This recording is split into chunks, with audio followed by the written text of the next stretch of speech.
What's happening, everyone? Scott McKay here from Airbrush Down Dirty Tricks. I want to talk to you today a little bit about skull reference and something cool I just got that I was part of on a Kickstarter project. But I wanted to talk about skull reference. Obviously, we paint a lot of skulls in my various workshops, from the Airbrush Art Circus to the Airbrush Rendezvous when I used to do the Airbrush Action Getaways, as well as my Airbrush Down Dirty Tricks Pack of Skull series we've been working on. We've done the first three. We're going to do the next three right after the first of the year. And we've also talked about reference. There's many types of references I've had over the years. Anatomical model skulls is an old one. This is one of Tim Lowry's skulls. These are great little guys here. This is the same one, just without the bottom jaw, that I sprayed in the chrome for lighting reference. Here's a 3D printed one. Obviously, you have pictures and photos and other paintings I've done.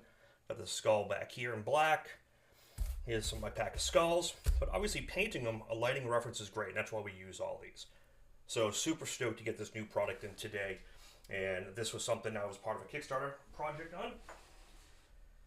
So this is an anatomical sculpting bust. This was a Kickstarter piece that was done by Claybox Workshops. Really, really cool. It is available in multiple colors, from a natural gray to red oxide to an army green. It's got a nice base. It's got eyeballs, a whole bunch of really cool stuff. I'll post a link in the description. You guys can check it out.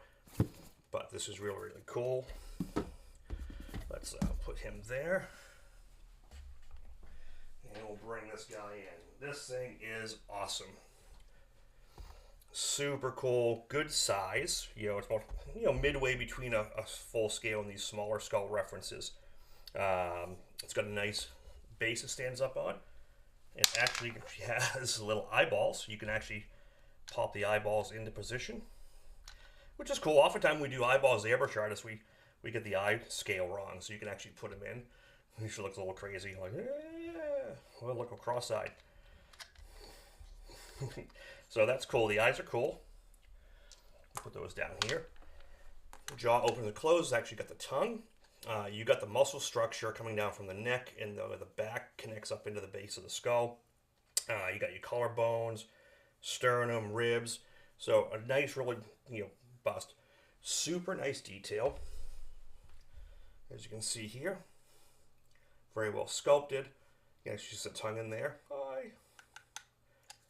And it's a magnetic, so it just pops off, which is really cool. And you can actually turn it sideways and kind of get that side view of how it turns on the neck. Really, really cool. Obviously, this is going to be super great for sculptors, super great for sketching and drawing, and for airbrush artists like us. I think in maybe the next paintings, I'll use one of these and maybe light it and take some pictures of it and how I use it in these paintings here. So I just want to show this to you. There's something cool I just recently purchased. Well, it just came in. I actually kickstarted it probably over a year ago. So I'm always stoked to get these things in. And I just want to share it with you and help you improve your airbrush skills and your drawing skills and your lighting reference skills and understanding of the anatomy. This is a really cool tool.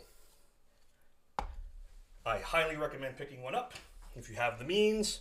When they're available, I'll post a link in the description below to Claybox Workshop for anatomical skull bust.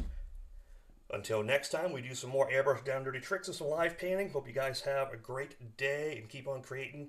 And see you on my usual Thursday night 8 p.m. live feed. Check it out.